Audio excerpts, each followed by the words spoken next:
Duncan Greenlees. I first felt repelled after reading about the greatness of Sri Ramana in A Search in Secret India by the British journalist Paul Brunton. The book struck me somehow as a piece of journalism of the lower kind. For a few days, it almost dissuaded me from going to Tiruvannamalai. Had the MAHARSHI stooped to allow this kind of vulgar advertisement for himself? Almost like a quack doctor seeking testimonials. Of course, I soon threw this foolishness off my mind and went to see for myself. I saw the MAHARSHI. It did not take long for me to be sure that I was in front of one who had, in that very body, solved life's problem for himself. The radiant peace around him proved it beyond all. The calm, like that of the midnight sky, was something too real to question even for a moment. The part of my search thus was over, even at the first glimpse. In a flash, I had seen a master. I knew he was what the books call a Jivan Mukta. Please don't ask me how I knew, for I cannot answer that. It was just as one knows that water is wet and the sky is blue. It could not be denied. Self-evident is the word. I had brought the usual list of questions to be asked. Shyness kept me silent while sitting in the hall during those first days.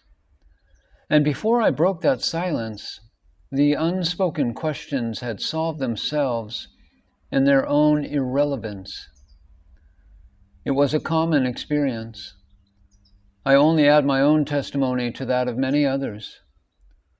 Before I left that hallowed spot, I did put questions to the MAHARSHI, which were answered in a wonderful way that was new to me. I was wholly satisfied and filled with joy. The 4 days I had planned were soon over, but I could not tear myself away before the last date of the vacation of the educational institution where I was teaching, and stayed on, delighted, enthralled, and pacified. That stillness of eternal depths had somehow seeped itself into my heart. I had met a master who could quell the waves with a silent word. Peace, be still. I knew myself to be absolutely one with that incarnate peace on the sofa, and therefore to be one equally with the unmanifest in whose stillness he was so obviously poised. God's grace is such that he gives at his will what he likes to give to any soul. We cannot earn his grace, even by millions of years of effort. One can never be worthy of his blessings, but receives it purely out of his mercy. His darshan can never be the fruit of austerities, whatever certain books may say. It is only the overflowing love of the Lord that brings him to us. The peace that Bhagavan had put upon me remained in my heart like a shining cloud of transparency, through which all things passed dreamlike for about 3 weeks. The mind was caught and held in that peace in a blissfulness it had never known before. It is a pity I cannot bring about this mood at my own will. It can come only from the touch of the real teacher of souls, as I have found. One day in the hall, I was browsing a notebook of extracts on yoga. Bhagavan hardly ever spoke to me first. Indeed, there was very little actual talking between us during several years. It did not seem necessary, somehow.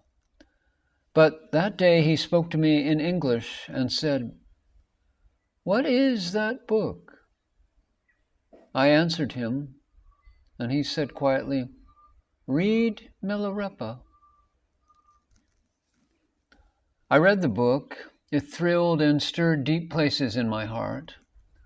Somehow I feel Bhagavan had seen that it would be so, and therefore gave me the only order of the sort he had ever given me.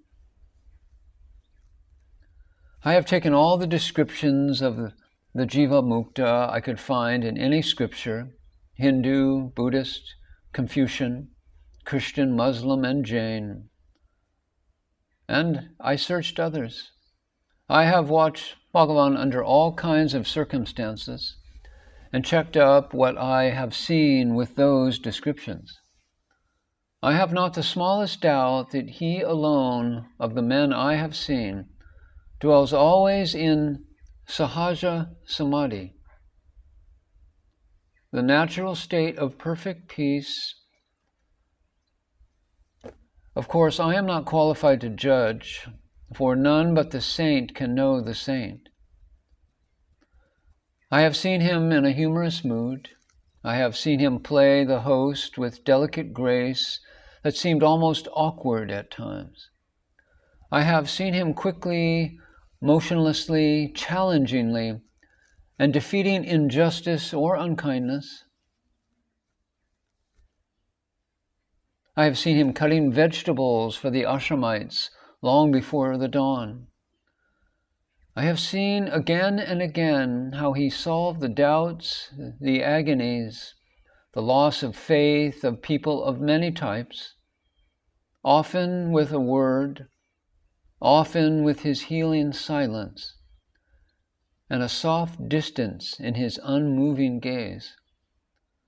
I have looked at his perfect handwriting in many scripts, all a model of beauty and care. I have heard him correcting the singers of hymns in his own glory, with an absolute impersonality that was obvious. I have watched his reactions to the noisy devotee, the lazy worker, the mischievous monkey, the crazed adorer, the overbold flatterer, the one who would exploit his name. I have seen how totally impervious he was to all considerations of power, place, prestige, and how his grace shined equally on prince and peasant. Then, can I doubt that here indeed we have, if not God himself, for he is omnipresent, at least greatness incarnate, the majesty of the ancient hills blending with the sweetness of the evening star? Sit before him as we used to sit those summer evenings, and we knew that we were not that foolish, excited little person sitting there, but the eternal self out of whom this world has spun its cobweb yarn of forms. I know no other man whose mere presence has thus enabled me to make the personality drop down in the abyss of nothingness, where it belongs. I have found no other human being who so emanates his grace that it can catch away the ordinary man from his stillness and plunge him deep in the ecstasy of timeless, omnipresent being. His grace, which of course is the grace of God, whose representative and messenger he is, has been enough to give brief glimpses even to me of that infinity wherein he always seemed to live. He will brush away all his nonsense of my talk with a wave of hand and a smile, while saying as he once did, "It is the same in this and in another place. That bliss you feel is in the self, and you superimpose it upon the place or environment in which you are bodily set.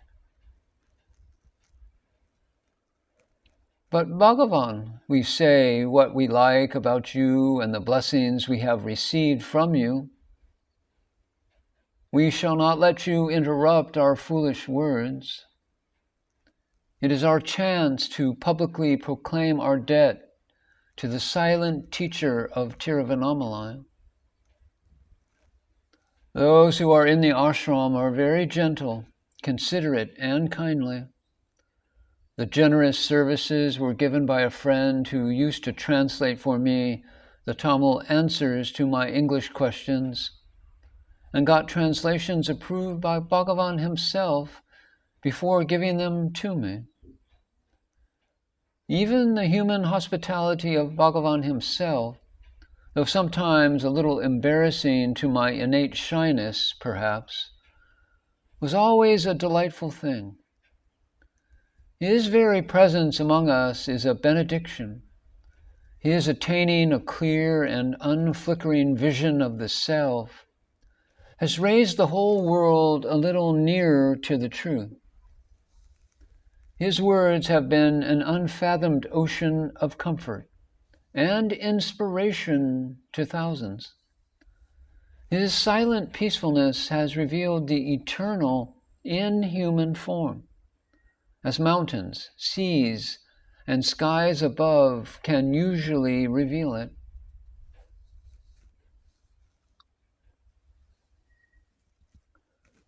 After the Maharshi's Mahanirvana, Greenlees wrote this: "Can we say he is dead? Bhagavan dead? The word could have no meaning. How can he who lives in the entire universe ever taste of death? As he said, remember, you think I am going away, but where am I to go? I shall remain here with you." That was his promise while he was preparing us for the separation.